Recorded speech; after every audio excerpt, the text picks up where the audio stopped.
자, 연결해서 해보죠.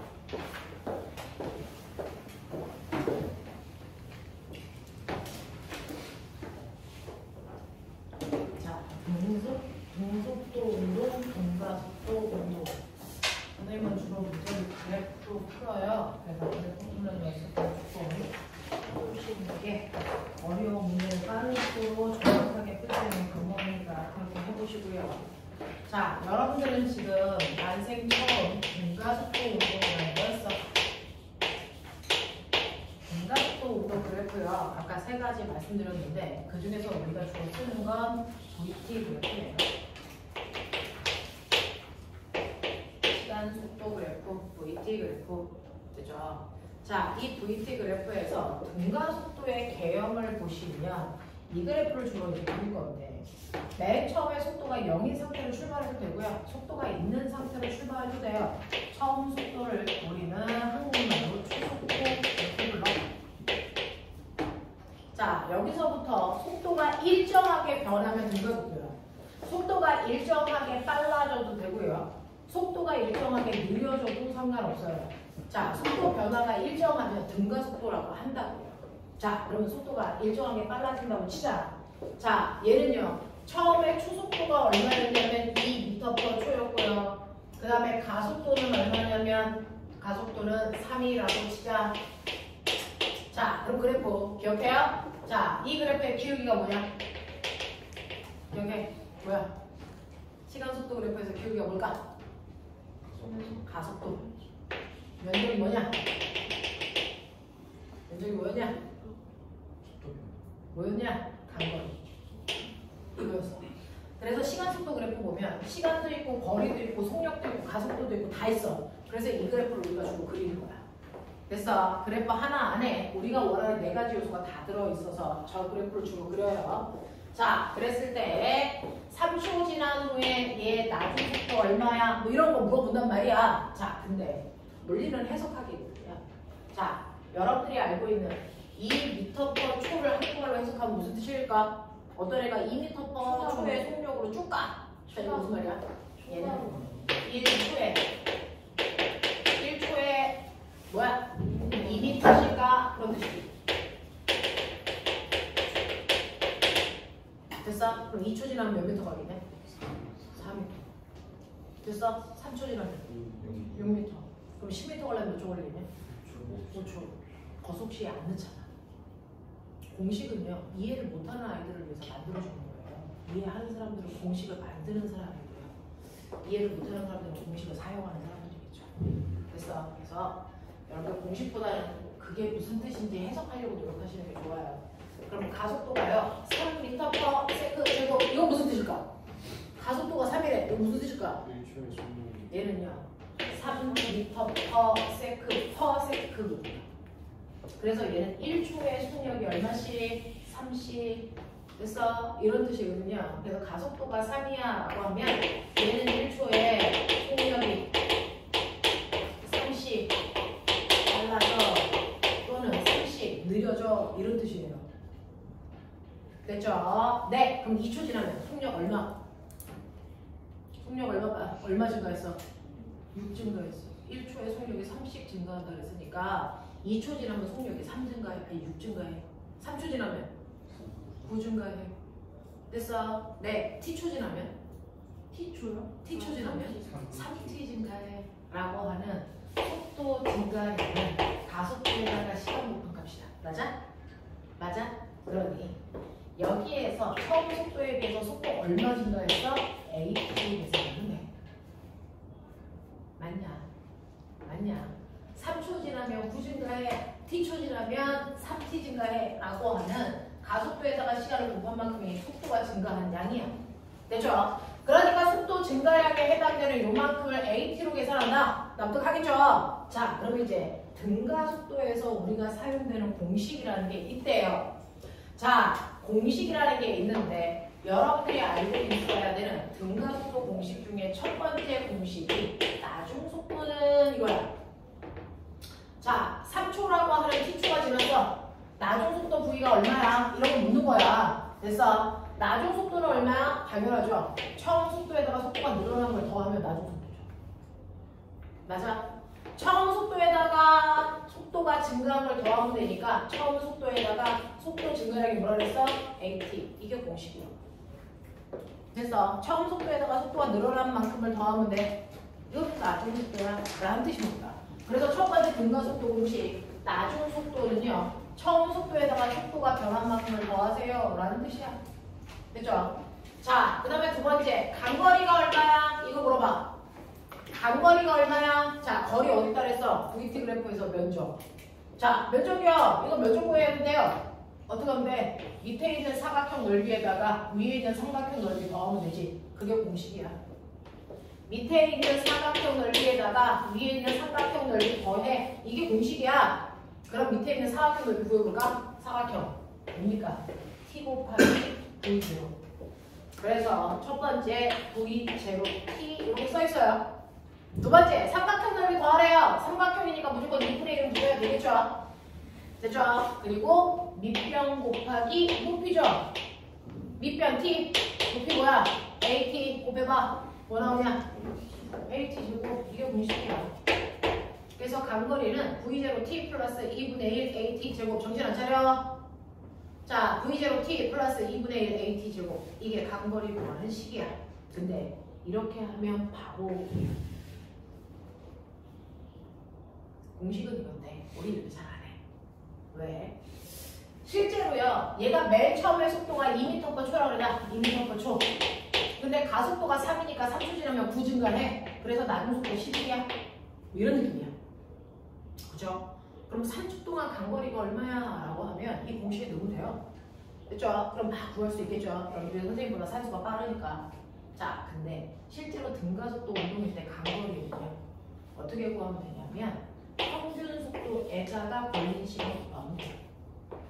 여러분들 거속시에서 거리 어떻게 구하라고요? 속력 곱하기 시간이라고요. 맨날 외웠잖아. 그럼 속력 곱하기 시간 하면 되는데 뭐하러 저렇게 복잡하게 구해? 근데 선생님 그거 그렇게 구하면 안 되잖아요. 왜? 속력이 바뀌니까요.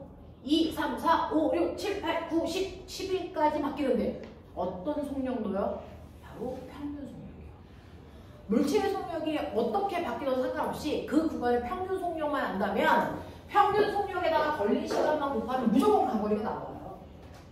근데 등가속도 운동은 평균 속력 어떻게 구해요? 등가속도 운동은요. 처음 속도에다가 나중 속도 더해서 반띵하면 무조건 평균 속도예요. 처음 속도에다가 나중 속도 더해서 반띵하면 평균 속도 나오거든요. 그러면 쟤는 처음 속도가 얼마냐면 2예요. 나중 속도는 얼마냐면 3초 지난 후에 간거리를 물어봤으니까 3초일 때가 나중 속도겠죠. 11이에요. 이거 더해서 나누기 반띵 하시면 그래서 얼마 나오니? 6.5 나와요. 맞죠? 자, 그러니 6.5라는 평균 속도에다가 3 곱하면 얘가 간거리래. 그러면 얼마 나오니? 19.5 나와요. 이거 여기다 놓고 계산해봐도 19.5 나와요. 그죠? 그래서 등가속도 운동은 이렇게 평균 속도를 이용해서 문제 푸시면 되는데 평균 속도로 문제 풀어도 되는 거 맞아요? 네. 평균 속도는 처음 속도와 나중 속도의 정확하게 가운데로 잘라서 이거 사각형 넓이 구하라는 얘기야. 그 사각형 넓이가요. 요만큼 빠져있는 요 넓이가 얘랑 똑같아요. 되겠어요? 네. 그래서 같다고요. 기하적으로 설명해도 그렇다고요. 되겠죠? 자, 그 다음에 마지막 세 번째요. 등가속도에서 쓸 수 있는 마지막 세 번째 공식 뭡니까? 라고 한다고요. 그거. 선생님도 그래프를 그리지만 그래프 그릴 수 없는 상황이라는 게 있어요. 자, 그래프를 그릴 때요. 무조건 X축이 시간입니다. 자, 어떤 물체의 운동도 시간에 대한 정보만 나오면 어떻게 돌려서 막 풀어요. 근데 시간이 안 나오면 그 문제를 해결하기가 되게 어렵거든요. 그래서 시간이 제일 중요한데 만약에 어떤 상황을 설명할 때 시간이 안 나온다. 그럴 때 쓸 수 있는 유일한 공식.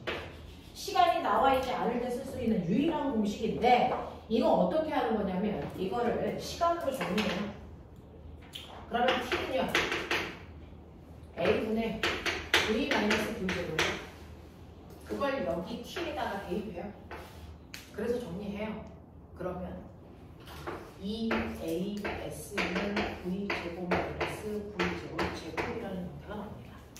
EAS는 V제곱 마이너스 V0 제곱.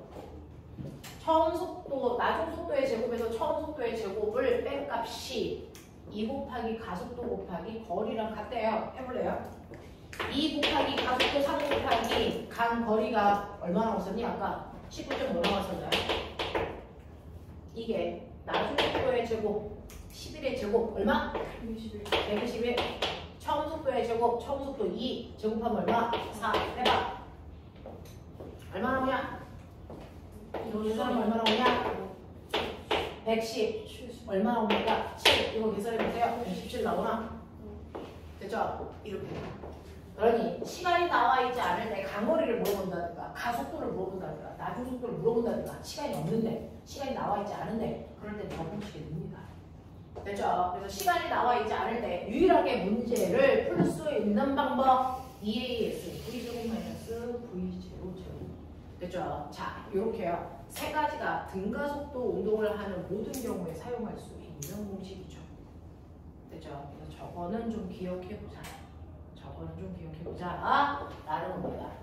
자, 그래서 여러분들이 7페이지 그 다음에 그 뒤에 있는 8페이지요. 자, 8페이지에 있는 내용이요. 한가득이 지금 선생님이 얘기한 요거. 됐죠? 이 공식을 유도하는 과정에 대해서 나와 있네요. 라는 겁니다. 알겠어. 이렇게요. 등가속도 운동에서 이렇게 보는구나. 그러니까 자율학과 등가속도 운동이거든요. 연직상파 운동 등가속도 운동이에요. 알아요? 포물선도 등가속도 운동인가? 그것도 이걸로 됐죠? 자, 이런 것들을 풀 수 있는 방법이 바로 이거다 라고 하는 거. 자, 그러면 우리가 지금 푼 것들이 잘 되어 있는지 확인을 좀 해보죠. 확인을 좀 해보죠. 그렇죠? 자, 여러분들이 가지고 있는 9페이지부터요. 나와 있는 내용들을 정리를 쭉 했어요. 자, 그래서 선생님하고 1시간 정도는 문제를 좀 풀어보는 연습들을 좀 해볼게요. 물리는요, 이론 설명 아무리 잘 들어도 여러분들이 한 내용이 어떻게 제대로 들어있는지 확인하시면 되는데 진도표에도 그주의 숙제들이 다 기록되어 있는데 오늘 15페이지까지 여러분들이 문제 풀어 숙제 하셔야 되고요. 그래봤자 문제 23개밖에 안 되거든요. 한번 해보죠. 자, 일단은 1번부터 4번까지 해결해봐. 이게 되나 보자. 1번부터 4번까지.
사람들은 뒤에 있는 답안지로 채점 한번 해보시구나. 4번까지? 네, 4번까지만 해서 채점 한번 해보시면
시간은 되죠. 시간 안 모자랐죠.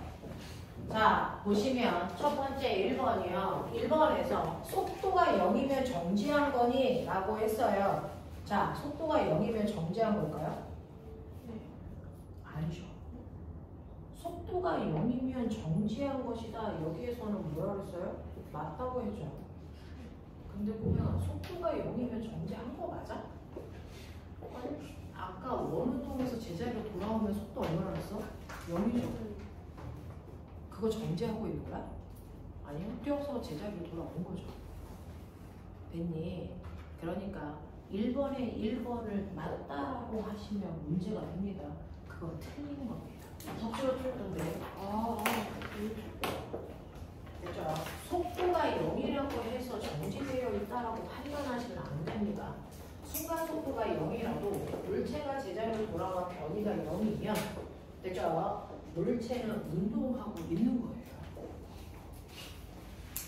속력이 0이면 정지한 거 맞죠? 근데 속도가 0이라고 정지한 건 아닙니다. 되겠어? 네. 그래서 이제 답이 오류가 있는 것들이 조금 있어요. 그러니까 그건 선생님하고 확인할 수 있도록 하죠. 그래서 1-1번에 속도가 0이면 물체는 정지한 것이다 라고 하면 이거는 아니다 라고 표현하는 게 맞습니다. 자, 그 다음에 두 번째, 물체가 직선을 따라서 운동할 때 속도의 부호가 반대이면 운동 방향이 반대이다 라고 했어요. 자, 물체가 직선을 따라 운동할 때 속도의 부호가 반대이면 운동 방향이 반대이다 라고 하는 건데요. 네, 이거는 무슨 말이냐면요.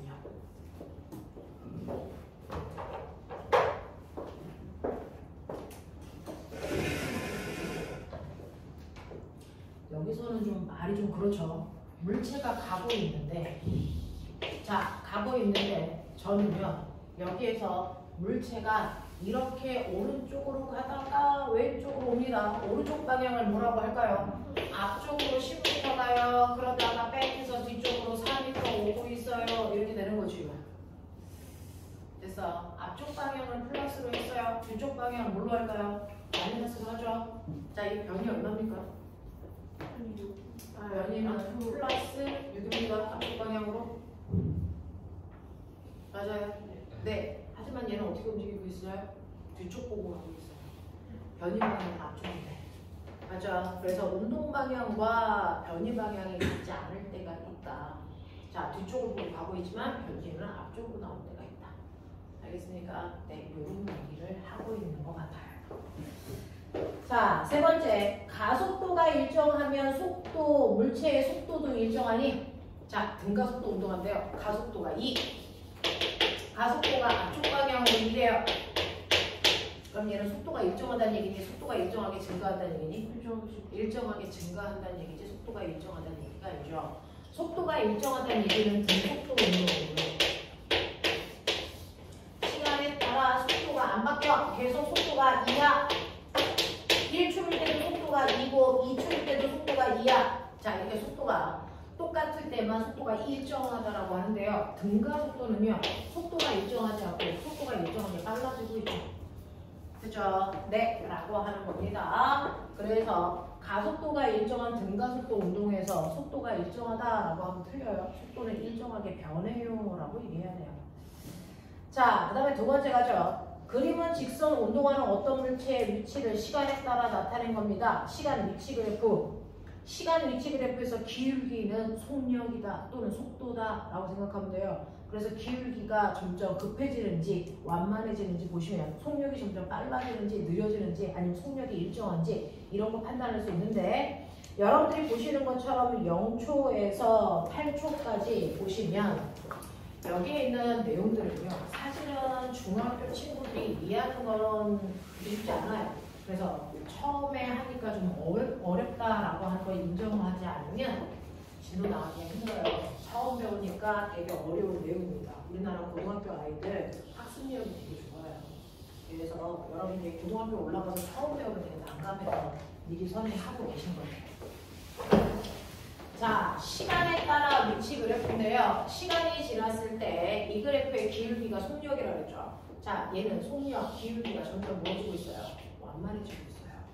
그래서 0초부터 3초까지요. 속력이 점점 줄어들어요. 속력이 점점 감소하면서 가고 있어요.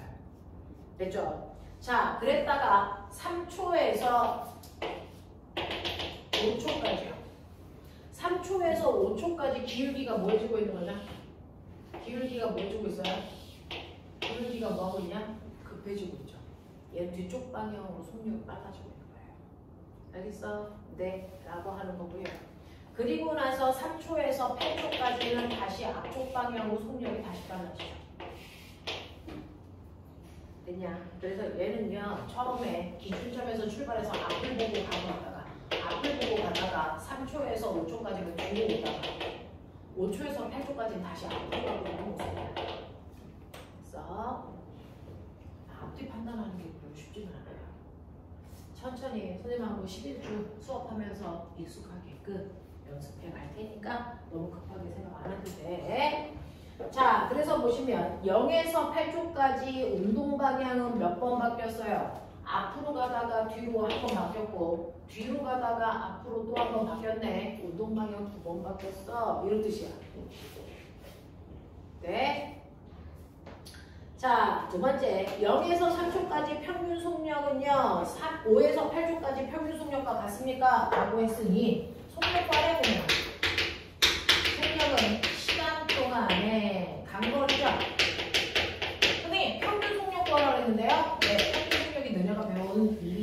바로 평균속력 구하는 방법이야.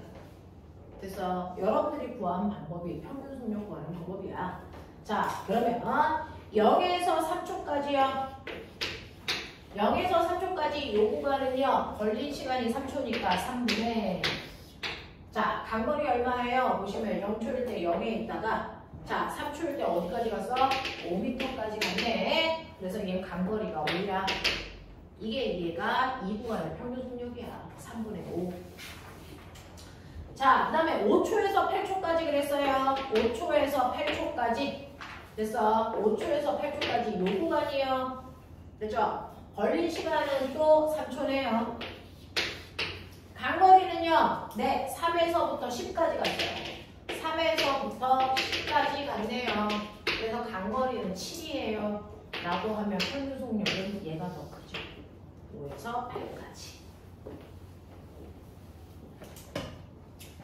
자, 그러면 디귿 보시면 0에서 5초까지 이동거리는 얼마입니까? 라고 하는 밑줄쳐. 이동거리 물어봤지 병이 물어본 거 아니잖아. 방향 상관없다잖아. 됐어. 그럼 설명해볼래? 0에서 3초까지 간거리는 얼마야? 간거리요. 선생님 얘는요. 간거리는 세로축에 있죠. 세로축. 0에서 3초까지 간거리는 5m요. 그죠? 그 다음에 3에서 5초까지 간거리는요. 세로축. 3에서 5초까지 간거리는 그래서 네 5였다가 3으로 2m였어요. 됐어.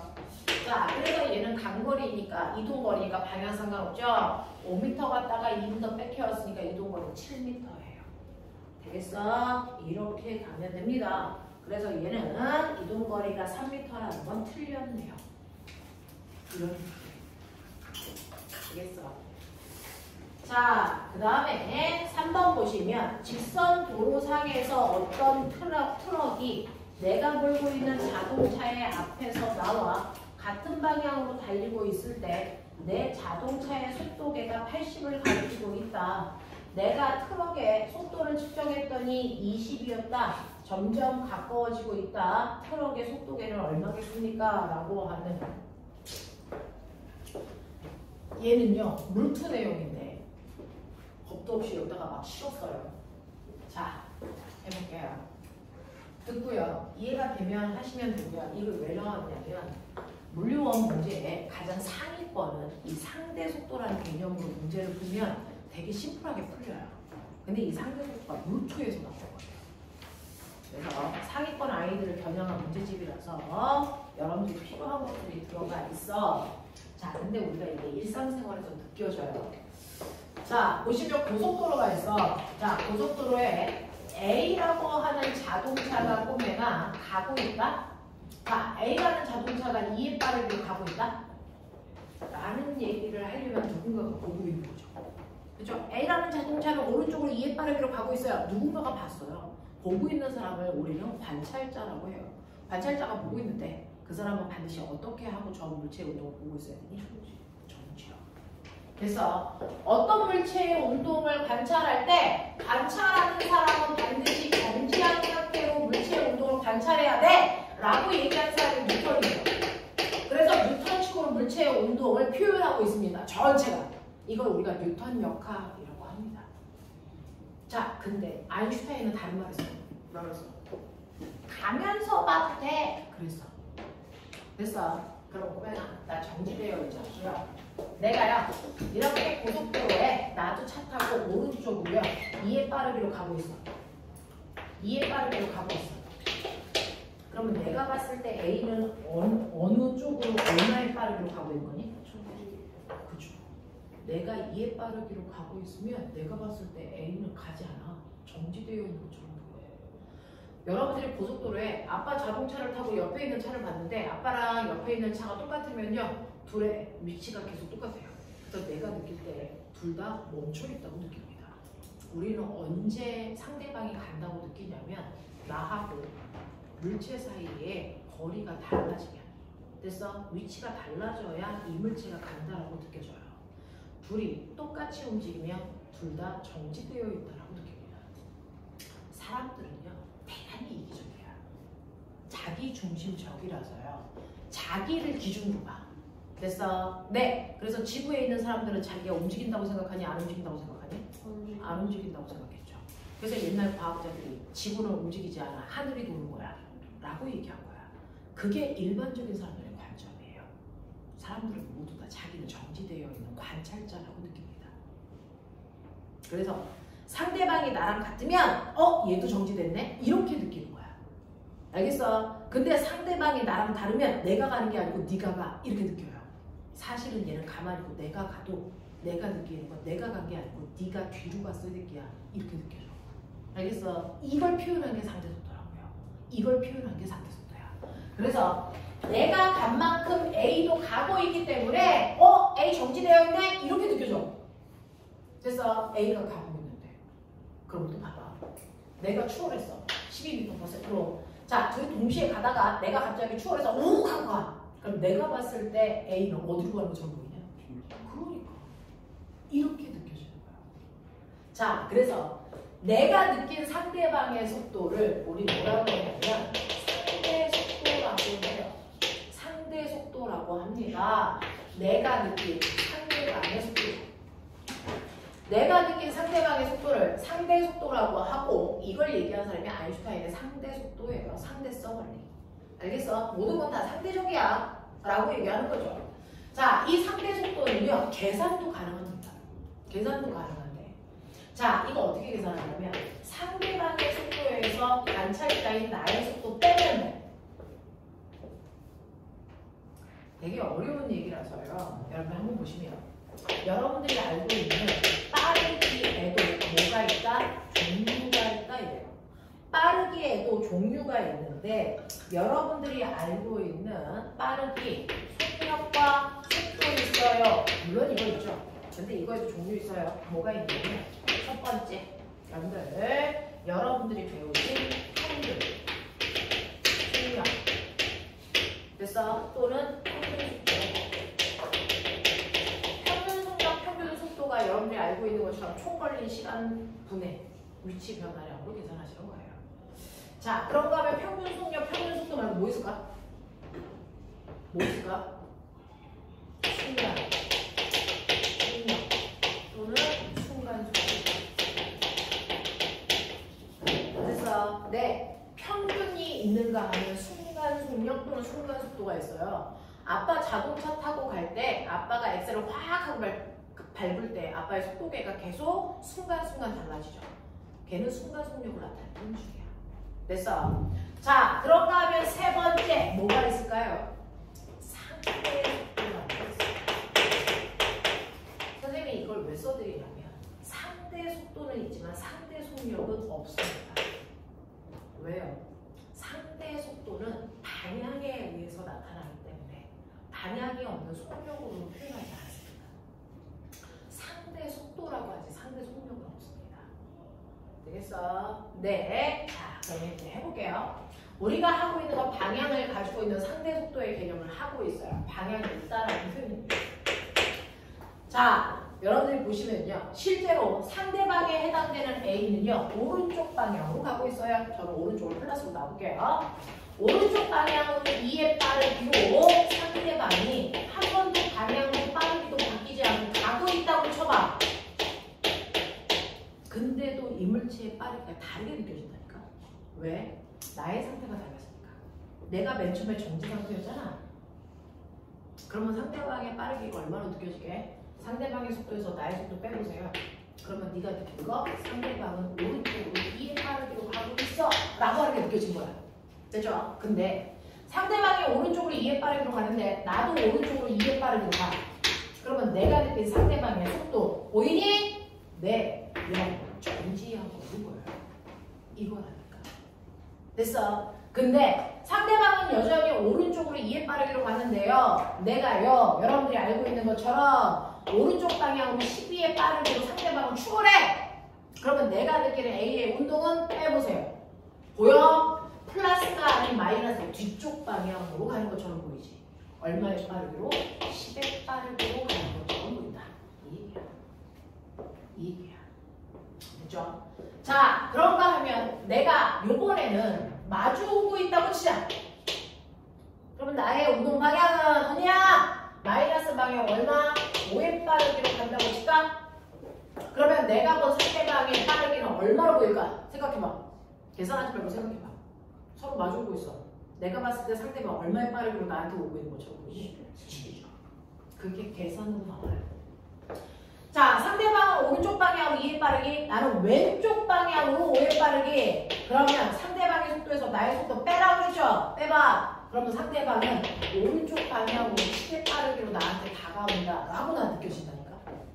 알겠어? 이게 상대 속도야. 이게 상대 속도야. 상대방의 속도에서 관찰자인 나의 속도를 빼면 돼. 왜요? 왜 빼요? 날 정지시켜. 모든 사람들은 자기가 정지되어 있다 그랬지. 그러니까 나의 빠르기를 지구상에 있는 모든 물체에서 다 빼는 거야. 알겠어? 그래서 나를 정지시키기 위해서는 나의 속도만큼을 보정해야죠. 그래야 내가 정지되어 있는 거죠.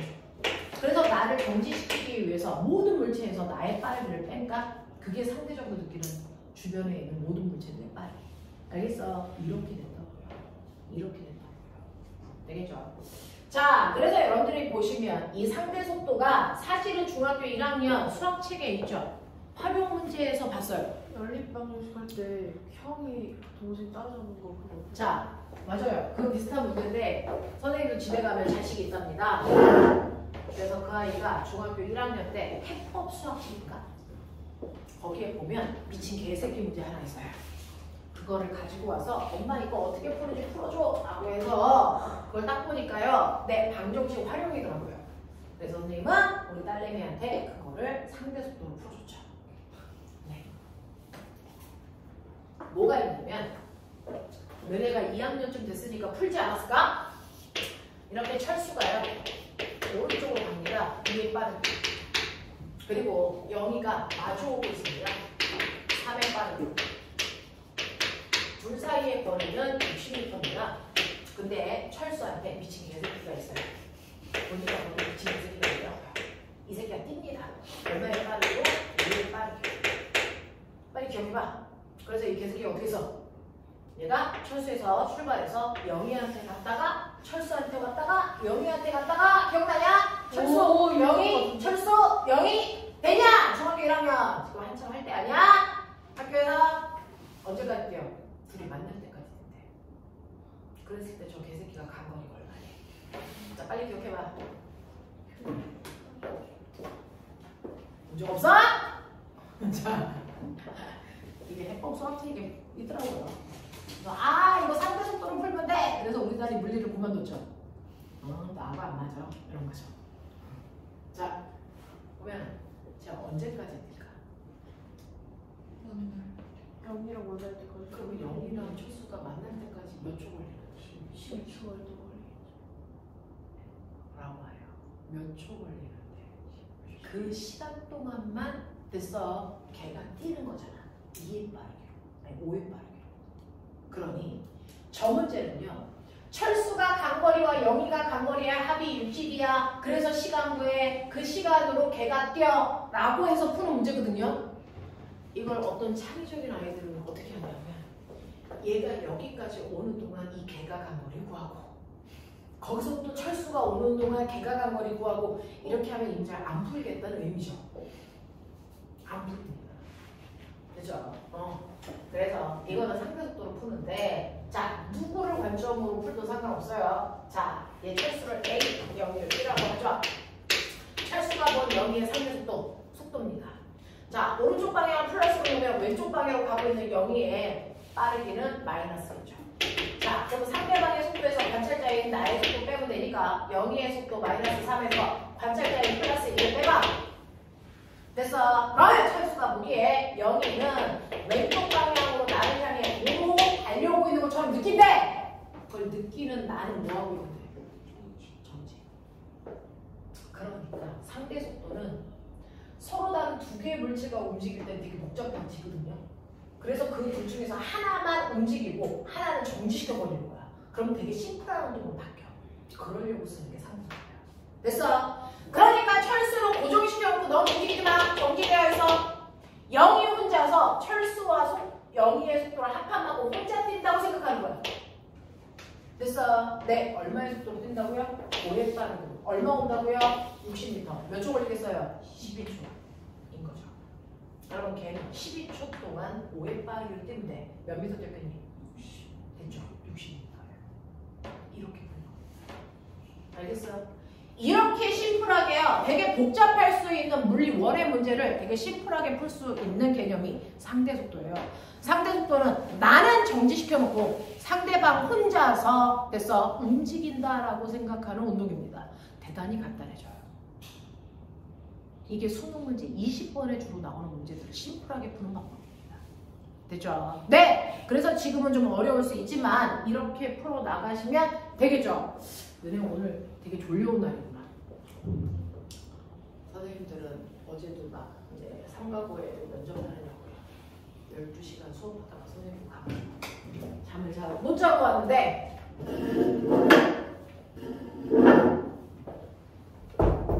자, 그래서 저 강아지가요. 되죠? 네, 12초 동안 뛰어서 60m 간다 라고 하는 이런 문제를 상대 속도로 풀면 되게 심플하다. 자, 이렇게 서로 다른 물체 두 개가 움직일 땐 가능하면 상대 속도로 풀자. 그래서 아직은 그게 익숙하지 않죠. 물리 배운 지 2시간 반 만에 여러분들이 물리 잘해요. 그럼 우리나라 고3들은 다 병신이에요. 이런 얘기죠. 근데 고등학교 3학년 되면요. 이과 쪽 친구들은 과학을 선택해서 시험 보죠. 과학이 몇 과목? 4과목. 보라색지. 그 중에서 몇 개 선택해서 수능 봐? 2개. 맞아. 그러면 우리나라 아이들이 2개를 선택할 때 다양한 조합이 만들어지겠지? 선택 1순위가 뭘 것 같아? 제일 많은 아이들이 시험 봐. 생지지. 그렇죠. 요즘은 지학이 1등이랍니다. 지학 선택하는 애들이 제일 많대요. 네, 옛날에는 지학이 천문 파트가 물리스러워서 애들이 선택을 안 하다가 천문 파트 내용들이 다 빠져가지고 애들이 지학을 선택해요. 전교 꼴등도 할 수 있는 지학. 그래서 선택한답니다. 두 번째 많은 게 생물입니다. 생물을 의대 가려면 반드시 선택해야 되는 과목 중에 하나이면서 그렇게 어렵지 않거든요. 근데 생물은 딱 하나 어려운 파트가 있어. 뭐? 유전. 근데 이번에 교과 개편되면서 너네 때는 유전을 안 배웁니다. 그러니까 생물 선택하는 아이들이 점점 많아지겠죠? 네! 생물은 50점 만점에 1등급 받으려면 47점이면 돼. 왜? 유전 문제 하나 안 풀 거니까. 그거는 시간을 줘도 못 풀어. 우리나라 박사학위 애들도 수능 문제 잘 못 풀어. 그래서 너무 어렵게 내가지고 저번에 오류가 났잖아. 문제 만드는 새끼도 제대로 못 만들어가지고 답이 없는 문제를 만들었잖아. 그래서 소송 걸어서 애들이 이겼잖아. 그래서 다 정답 처리했어요. 그 문제. 그런 문제도 있어요. 너무 문제를 어렵게 내다 보니 지들도 막 못 풀어. 그런 애들도 있죠. 자, 세 번째가 뭘까요? 화학이다. 옛날에는 화학 선택이 1등이었는데 요즘은 화학이 조금 밀렸어요. 왜냐하면 몰계산이라는 게 어렵거든요. 양적 계산. 그래서 애들이 화학도 잘 선택 안 합니다. 부동의 4위. 한 번도 놓친 적이 없어. 그래서 우리나라 학력고사 수능 역사상 한 번도 4위를 놓친 적이 없는 과목이 있죠. 뭡니까? 물리입니다. 물리 50점 만점에 1등급 맞으면 몇 점이면 되겠어요? 다른 과목들은요 다 47점이에요. 한 문제 틀려도 1등급입니다. 물리는 50점입니다. 왜요? 물리 선택하는 아이들은 물리처럼 영재고 과고 아이들이 절반 이상입니다. 그래서 물리는 선택하는 아이들도 별로 없지만 그 선택하는 아이들의 비중의 50%가 영재고 과고 그 다음에 과중고 이런 애들이야. 물리의 신인 아이들이지. 선생님이 서울대 이제 준비하는 아이들이 물리투 선택하는 애들이 좀 많아요. 그래도 수업하는데 선생님보다 문제 더 빨리 풀어요. 선생님 그거는 평균으로 이렇게 풀면 되지 않아요? 그래서 아 그런가? 그럼 너무 그렇게 풀면 돼. 선생님 그건 답이 그건 것 같아요. 왜? 느낌이 그래요. 풀어보면 그거 맞아. 그런 애들이 물리시냐. 선생님들도 빨리 풀어. 선생님은요 수능은 20문제 푸는데 몇 분? 30분. 과학은 한 과목당 30분씩 시간 줘요. 그리고 20문제예요. 50점 만점이에요. 저는 30분 안에 20문제 못 풉니다. 근데 애들은 풉니다. 정말 우리나라 고3 애들은 정말로 빠른 속도로 문제를 풉니다. 저는 30분 아니면 못 풉니다. 전 서울에 못 갑니다. 네, 풀어요. 네, 얘네들을 이렇게 보고 있으면 자기만의 방법들을 가지고 있어. 문제를 많이 풀다 보니까 자기만의 방법들이 있어요. 그리고 선생님은 정석으로 풀어줘야 되잖아요. 걔네들은 편법으로 보기를 갖다 집어넣어. 네, 보기가요. 3번 넣었더니 답 나왔어요. 3번이야. 나중에 어려운 문제는 어쩔 수 없어. 정석으로 못 풀어. 시간도 없고 한 문제에 1분 30초 만에 풀어야 되거든요. 그래서 애들 대충 딱 보고 답이 이걸 것 같아. 그럼 그거 대입해봐. 그래서 그게 맞으면 그게 답이야. 그렇게도 풀어요. 그래서 그런 식으로 풀거든요. 네, 제일 어려운 문제들 저렇게 상대 속도로 풀면 기가 막히게 빨리 풀립니다.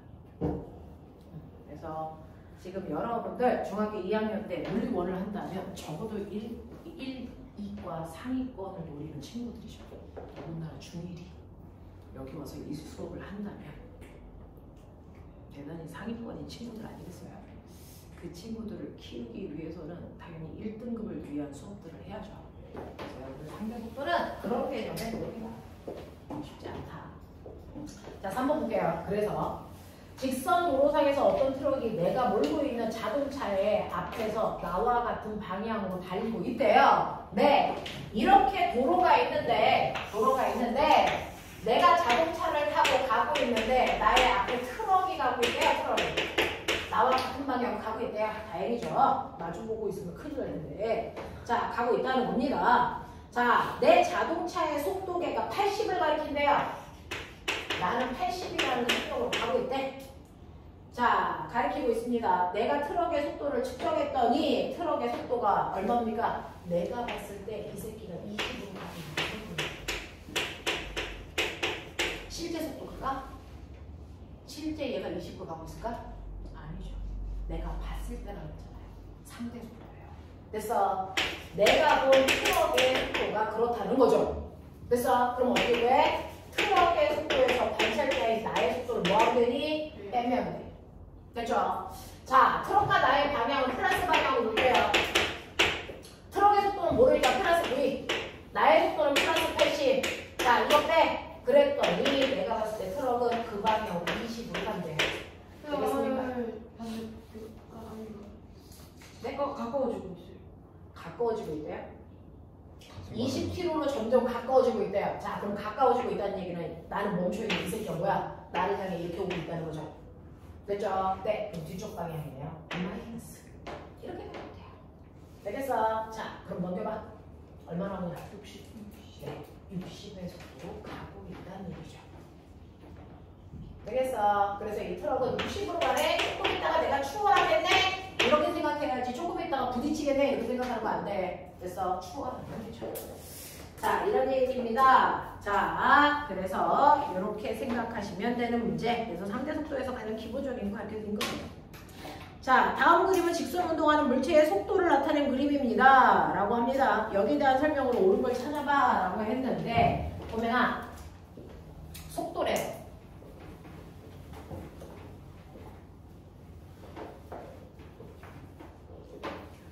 두 가지만 얘기하죠.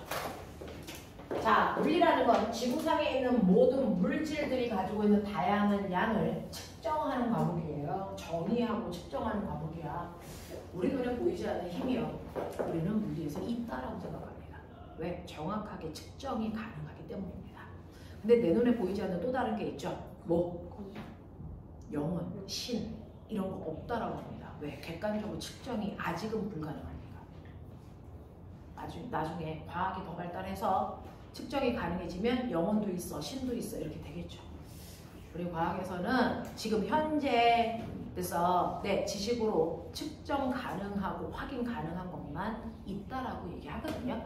그래서 눈에 보이지 않지만 힘은 있습니다. 눈에 보이지 않지만 에너지는 있습니다. 왜? 측정 가능하니까. 하지만 눈에 보이지 않는 영혼 같은 건 아직은 없다라고 합니다. 자, 그러면 이렇게 물질이 가지고 있는 다양한 양들을 따져봐 우리는 물리량이라고 하는데 물리량은 두 가지가 있습니다. 이제 배웠으니까 얘기할 수 있네요. 물리량은 두 가지로 우리가 얘기할 수 있는데 어떤 물리량과 어떤 물리량이 있습니까? 라고 하면 좀 전에 배웠어요. 자, 크기만으로 그 정보를 100% 전달할 수 있는 크기가 3이야. 크기가 5야. 자, 이렇게 크기만으로 정보를 100% 전달할 수 있는 아이들은 크기만 표현하면 되죠. 군더더기 얘기할 필요가 없죠. 그래서 그게 대표적으로 뭡니까? 질량이라는 건 크기만 나타내면 돼. 그래서 저는 40kg예요. 됐죠? 딱 봐도 40kg처럼 보이죠? 긍정적인 표정 안 짓냐 이 새끼가. 그런 거야. 그래서 선생님 40kg인지 알고 있었어요. 그런 거죠. 자, 그래서 저의 질량은 오른쪽 방향으로 40이야. 이건 병신들이라는 짓이야. 알겠어? 이런 거 아니냐? 크기만으로 100% 정보를 전달할 수 있으면 크기만 얘기하면 돼. 됐죠? 그게 질량, 온도, 용도, 이동거리, 중력, 이런 것들이죠. 자, 이렇게 크기만으로 모든 정보를 표현할 수 있는 각도를 우리는 스칼라라고 합니다. 중학교 때 배우는 과학 시간에 배우는 양들은 됐어 99% 스칼라를 배우신 거죠. 자, 근데 크기만으로는 정보가 100% 전달이 안 돼. 그래서 크기에다가 뭐까지 표현해야 되니 방향까지 나타내야 정보가 100% 전달되는 아이도 있어요. 그럼 방향은 무조건 쓰셔야 되겠죠. 이렇게 방향까지 나타내야 되는 거 지금 막 배웠어요. 뭡니까? 그게 바로 연들, 변일, 속도, 그 다음에 가속. 됐죠? 그리고 중학교 때 배운 물이라는 아이도 있습니다. 올 것 같아요. 중학교 때 배운 무조건 방향을 표현해야 되는 아이. 힘이요. 힘이요. 그쵸? 그래서 중학교 때 배운 것 중에 유일하게 힘이 이렇게 방향을 갖는 벡터입니다. 그래서 물리는 스칼라를 배우고요. 그리고 나서 여러분들이 벡터를 배우죠. 수학도 고등학교 3학년 때 벡터 수학이라는 걸 배웁니다. 됐죠? 네, 벡터 수학을 배우기 전에 물리에서 이미 벡터는 나와 있는 거죠. 그래서 크기만 가지고 있는 값들은 스칼라라고 하고 방향까지 가지고 있는 값들은 벡터라고 해서 이제 여러분들은 고등학교 때 벡터에 대해서 배운다. 이런 개념이에요. 됐죠? 그래서 나는 방향이 있어 라는 표시로 이렇게 벡터를 표현을 하는데요. 주로 안 합니다. 귀찮아서. 그래서 안 합니다. 네. 자, 그 다음에 이러한 물리, 이제 여러분들은 전문적으로 과학을 배우기 시작한 거예요. 중학교 내용으로 들어오면 살짝 과학을 배우기 시작했다가 고등학교로 올라오면 본격적으로 과학이라는 걸 한 거죠. 자, 이 과학에서요, 전 세계 공통된 표현으로 나타내줘야 내가 쓴 정보를 다른 사람들 응용해서 그 다음 걸 쓰고 한단 말이죠. 그래서 나라마다, 너네 알아? 우리나라에서 쓰는 온도 표현이 뭐야? 섭씨 온도 쓰죠. 미국 놈들은? 화씨. 그러면 우리나라에서 10이 그 나라에서 화씨도 10도야? 아니죠. 이렇게 되면은 내가 10도야 라고 했을 때 걔는 10이라는 입력값을 넣으면 되니 안 되니? 안 된다고요. 그러면 섭씨온도 10도를 화씨온도로 전환해서 써야 되는 불편함이 있죠. 그래서 과학자들은 그런 불편함을 없게 전 세계 국제 표준 단위라는 걸 씁니다. 그래서 그 단위로 계산합니다. 그래서 여러분들 오늘 그 물리는 모두 다 표준 단위로만 계산합니다. 그러니까 선생님 그 질량 단위 뭘로 넣을까요? 이런 고민 이제 안 해도 돼요. 그렇죠? 여러분들은 국제 표준 단위 씁니다. 8개의 국제 표준 단위 쓰는데 그 중에서요 우리는 논문 쓸 게 아니니까 3가지 표준 단위로 고등학교 모든 내용을 배웁니다. 자, 3가지 표준 단위 중에 우리는 대표적으로 MKS라고 생각하면 돼요. 자, 거리의 표준 단위가 뭡니까? 미터입니다. 그래서 여러분들 여기에 있는 속력 계산은 다 미터/초로 하시면 돼요. 되겠어요? 자, 그런가 하면 여러분들 질량의 표준 단위가 뭘까요? 킬로그램입니다. 이제 그램이나 밀리그램 쓰시지 않습니다. 그래서 운동에너지 구할 때 운동에너지 2분의 1 곱하기 질량 곱하기 뭡니까? 속력의 이거 제곱이죠. 되겠어요? 그랬을 때 물체의 질량을 뭘로 집어넣어야 되니? 무조건 킬로그램. 물체의 빠르기 무조건 뭘로 넣어야 되니? 미터/초. 됐어? 이렇게 넣으셔야 돼요. 왜? 그게 국제 표준 단위니까. 자, S는 뭡니까? 시간의 표준 단위. 시간의 표준 단위가 뭐라는 얘기입니까? 초예요. 분이나 아우 안 쓴다고요. 알겠습니까? 그래서 속력 단위가 미터/초가 된 거예요. 되겠지? 이런 식으로 모든 단위를 국제 표준 단위를 사용해서 우리가 물리량을 계산하기 때문에 질량 나오면 무조건 킬로그램으로, 빠르게 나오면 무조건 미터포 초로 집어넣으셔야 된다고요. 그래서 의심하지 말고 그거 쓰시면 됩니다. 됐죠? 그래서 이거는 물리에서의 기본이기 때문에 여러분들 좀 기억해 두고 가시면 되겠습니다. 라고 하는 얘기였어요. 자, 그러면서 여러분들 개념 문제 네 번째 거 갈게요. 다음 그림은 직선 운동하는 물체의 속도를 나타내는 겁니다. 속도는 크기와 방향을 갖는 값이기 때문에 무조건 방향 신경 쓰라는 얘기입니다. 자, 그래서 속도를 보시면 거기 시간 속도 그래프가 이렇게 멋지게 그려져 있네요. 시간 속도 그래프가 여러분들이 보시는 것처럼 어떻게 되어 있냐면 이렇게 되어 있는 거예요.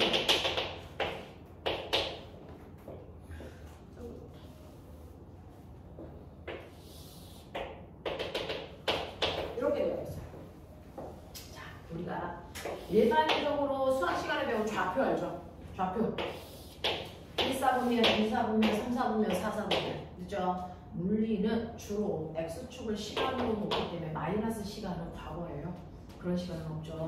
자, 그래서 우리는 이런 식으로 1사분면과 4사분면을 씁니다. 자, 그랬을 때 1사분면은 Y축이 플러스, 4사분면은 Y축이 마이너스죠. 우리 물리에서 플러스와 마이너스는 뭘 나타내니? 방향이죠. 그러니까 저 새끼 그림이 어떻게 그려져 있냐면 이렇게 그려져 있잖아요. 그래서 속도 방향이 바뀌었다는 거예요. 앞쪽 방향으로 가다가 어디로 오고 있니? 어디로 가고 있니? 뒤쪽으로 가고 있죠. 언제 방향 바뀌었어요? 여기서 바뀐 거야. 여기까지는 앞쪽으로 속도가 빨라지면서 가고 있어. 여기는 앞쪽 방향으로 속도가 느려지면서 가는 거지. 뒤로 가고 있는 거 아니야. 뒤는 마이너스 여기부터가 뒤야. 알겠어? 그래서 여기는 앞쪽 방향으로 갈 때 속력이 빨라져요? 느려져요? 이 얘기고요. 여기부터가 뒤쪽으로 가고 있어요. 이거예요. 속도의 플러스 마이너스가 방향입니다. 그래서 X절편 지나는 이 순간이 방향 바뀌는 포인트다. 알겠습니까? 기억을 좀 하세요. 자, 그래서 보시면 네, 0에서 1초까지 가속도는 얼마입니까? 라고 해도 되고 그러면 시간 속도 그래프에서 기울기 뭐니? 기울기 뭐니? 가속도죠. 얘 기울기가 있으니까 가속도 운동한 거야. 얘 기울기 있으니까 가속도 운동한 거야. 자, 근데 0에서 1초 동안의 가속도와 1초에서 5초 동안의 가속도 간이 다르니? 알아요. 됐죠? 네. 그러면 0에서 1초 동안 가속도 구하세요. 다시 말해 이 그래프의 기울기 구하라는 얘기야. 얼마니? 네. 앞쪽 방향 위의 가속도를 바뀌어가고 있어. 이런 뜻이죠. 되겠어? 자, 그래서 얘는 가속도를 쓰세요. 그러면 선생님이 고등학교 아이라고 맨날 하는데 가속도 쓰세요 라고 하는 것과 가속도의 크기를 쓰세요. 같은 말 다른 말? 더 달라요. 가속도 쓰라 그러면 플러스 2. 가속도의 크기 쓰라 그러면 2. 방향 쓸 필요 없다는 얘기야. 알겠어? 그런 얘기죠. 자, 그래서 가속도의 크기는 2m/s 제곱입니다. 맞는 얘기고요. 자, 5초일 때 운동방향이 바뀌었냐? 바뀌죠. 플러스에서 마이너스. 자, 그 다음에 5초일 때 물체는 처음 위치로 돌아왔니? 라고 하는 건데요. 이번에만 돌아오려면 앞으로 갔다가 어디로 와야 돼? 뒤로 그만큼 와야지. 근데 얘는 5초까지 어디만 갔어? 앞으로만 갔어요. 몇 미터? 자, 간거리 어딨어? 간거리 어딨어? 넓이죠. 네. 이 그래프의 넓이. 구해 빨리. 얼마 갔습니까? 5m 갔죠. 얘는 5초 동안에 앞쪽으로 5m 가고 있어. 이런 뜻이에요. 그러니까 제자리로 안 돌아왔어요. 알겠습니까? 이런 얘기 하고 있는 거야. 이런 얘기 하고 있는 거야. 네. 자, 그래서 배웠는데 문제가 만만치 않구나. 네. 그래서 물리를 여러분이 일찍부터 시작하시는 겁니다. 한 번 들어서 안 돼서 조금 일찍 하고 있어요. 자, 10번부터 해볼까요? 시간이요. 그래서 한 10분 정도만 이렇게 끝내드릴게요. 5번부터 9번까지요. 선생님이랑 할 수 있는 최대한을 하고 가는 게 집에서 혼자 고민하는 것보다 나니까. 주시죠. 네, 5번부터 9번까지 해보십시오.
노력을 할게요. 다음 주부터는 그거 끝나고 바로 내신을 가는 친구들도 있다니까 그러려고 노력을 좀 해보도록 하죠.